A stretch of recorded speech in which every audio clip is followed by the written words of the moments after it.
espalhadas por todo o país: Porto Alegre, Rio de Janeiro, São Paulo.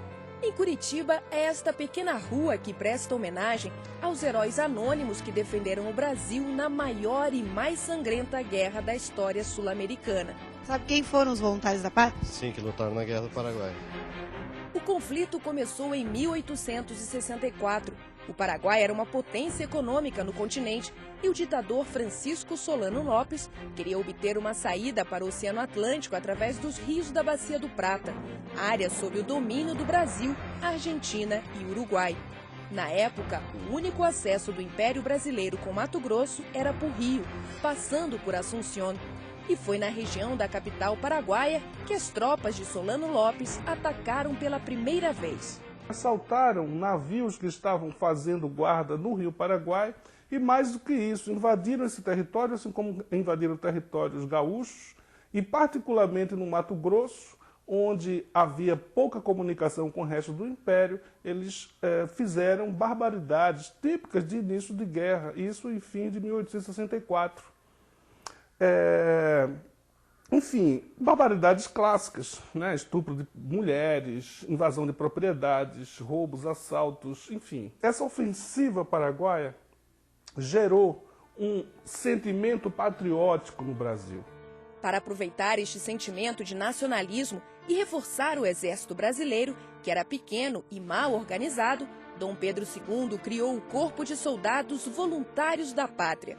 O imperador, que se intitulava Voluntário número 1, apelou para que todos seguissem o exemplo. O caso do Rio de Janeiro, por exemplo, que é bem conhecido, mostra que de mais ou menos dezembro de 1864 a maio de 1865, 80% das pessoas enviadas pela província do Rio de Janeiro para os esforços da guerra, 82% para ser mais exato, advieram do voluntariado. Mas o Brasil não lutou sozinho. Em maio de 1865, Uruguai e Argentina entraram na guerra. Os três países formaram a chamada Tríplice Aliança. As cláusulas do acordo ainda são lembradas no site do Senado Nacional. Entre elas, o compromisso de não depor em armas, senão em comum acordo e somente depois da derrubada do governo do Paraguai. A Guerra da Tríplice Aliança se baseou no conceito, aliás, um conceito utilizado por George Bush, agora recentemente na Segunda Guerra do Iraque, na Segunda Guerra do Golfo, de guerra total. Isto é, de ir até o fim, né, e capturar o ditador inimigo, qual seja Solano Lopes naquele contexto. E atrocidades intensas, profundas, foram cometidas particularmente contra o povo paraguaio naquela circunstância. Mas, do ponto de vista do Brasil, uma coisa que se destaca muito na literatura são as baixas decorrentes da falta de operosidade do Exército, da dificuldade de se trabalhar com a logística dessas forças militares e, consequentemente, por exemplo, em função das epidemias que assolaram o local, notadamente de cólera, muitas pessoas pereceram. O frio e a fome dos soldados acabaram com o sentimento patriótico dos brasileiros e o Império precisou encontrar outra forma de aumentar o efetivo. Começou então o recrutamento forçado e as províncias foram obrigadas a cumprir cotas de alistamento. O Exército também apelou para a força escrava e passou a comprar voluntários. Aí virou uma festa, né?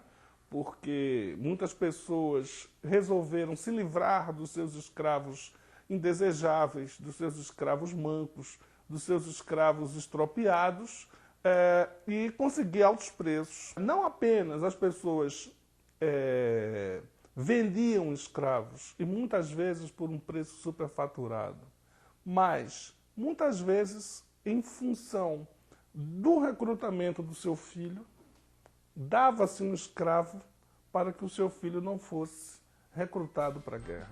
As trocas comuns acabaram virando piada na imprensa da época. Eu lembro de uma charge publicada, creio que na Revista Ilustrada do Rio de Janeiro, por volta aí de 1867, onde há uma pessoa reclamando porque foi para a guerra e perdeu um braço.